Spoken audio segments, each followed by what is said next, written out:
Understanding the phrase, tail end of the list. Hello, everyone. Today, we're going to explore an interesting English phrase, tail end of the list. Whether you're an English language learner or just looking to expand your vocabulary, this video will help you understand what this phrase means, how to use it, and some examples to clarify its usage. So, let's dive in and discover the ins and outs of this phrase. The phrase, tail end of the list, refers to being at the very end or last part of a sequence, series, or list. Imagine a list of items, tasks, or even events.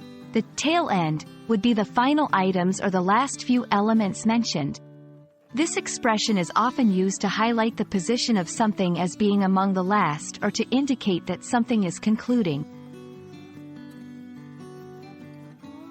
Understanding when and how to use tail end of the list is crucial for effective communication.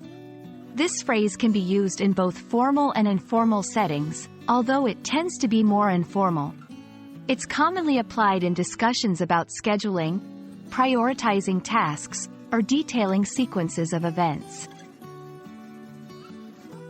For example, in a meeting, someone might say, "We'll address your concerns at the tail end of the meeting."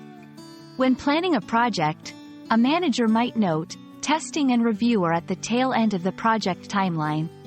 These examples show how the phrase can signify the latter part of different contexts, emphasizing the chronological order or priority of items.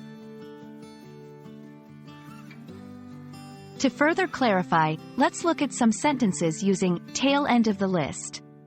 Unfortunately, my application was at the tail end of the list, so it took longer to get processed.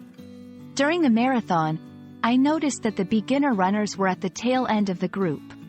We're finally at the tail end of the renovation process, and I couldn't be happier. These examples illustrate the phrase's flexibility in expressing the concept of being near the end of a sequence or process.